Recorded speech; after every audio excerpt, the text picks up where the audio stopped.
Ok, sellu balde ko mi mari ko minatama bay a décidi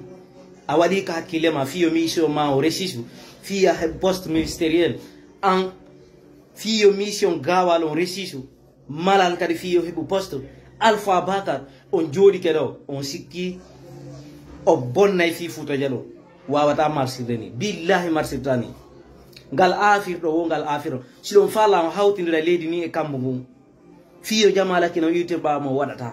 wadata fes parce que no labani on ko fenande wonno e mudum ino labani CNRD ino labani be on fop modon wonde simi hi sifa modon no yewta yewtireji gonto on non de Fouta Jallow tunnine mawbe meden ben tunnine be wade kala ko faale don kaleedi meden mais on lutteta ke mudum on lutteta goto kala daroy to ye so justice on nyaawe fonction de ses faits billahi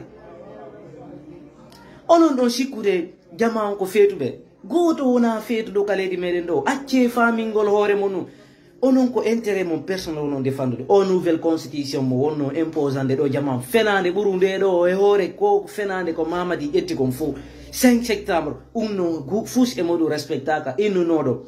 be confiscata pouvoir ndare ande leydi men dino fewndori don ndare leydi meden dino fewndori do ndare leydi men dino fewndori do sukaɓe sina almami ɓe no watte gubaji no jonne wi ala nouvelle constitution no naɓe mamoyaji ko ɗum tu woni e leydi meɗen ndi leydi men ndi ala réseau leydi men ndi ala média leydi men ndi ala laawi ndiyan no yowlde jama o unno mapinawa nade waɗugol sécurité leydi meɗen ndi ko sodugol leader d'opinion ɓe sodugol hakkilleji jama on ko ɗum noon mapinon ka leydi meɗen ko ɗum noon anini on ko ɗum noon woni vision mon ko ɗum noon sago mo onon ko réussite tum jiifaji mon ɗi heewa awa ɗum marsata si tawi ko poste faada ɗon on gollitirta hakkille jama o fiiɗin poste ji moɗon noon si Mamadi si tawi mo howli yo yaltu o inna wona e candidat on yiyay ko feƴƴata kon ka leydi on yiyay ko feƴƴata kon ka leydi ko ɗum mi mari komi noddata jamala guinen fof ɓeɓe on non yiide ɗon wadde pankareje nder ndi leydi meɗen innoɓe wuy constitution yo jama o jaabu wata laabi hikkor ɓaawo wata Mamou Dalaba hikkor ɓaawo e pita joɗoɗe ɗo aynon ɓe koɓe sakkitorta ɗon Mamadi ñande o annonci candidature makko on yiyay ko waɗata kon ka leydi billahi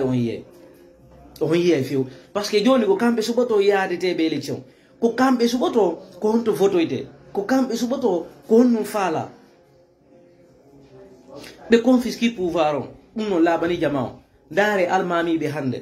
ɓe tunninde Fouta Jallow ndaare hande ko fewniɗen noon ñande ala gisel eɓɓuno yawgol kanka nako ɗuman nako laaɓe sakkiɓe ɓe yimɓe natata toon hande ɓeɗo no yaade waɗa kala ko ɓe faala Aliou Ba no nanga ɓenno fof no nanga foni ke men gue Bilo Ba nanga mbeɗa hiɗe sifa ɓeɗo no yeggutude noon billahi ɗum ɗo wawata yarde ni ka leydi ngal afir ɗo siɗon faala hawtindira leydi e kambo hawtindiro nano e ñaamo yeeso e ɓaawo mais ɗum no wawata marsude ko leydi to watte ɗum ka kilemo mais huwodira e ɗe balle sellaje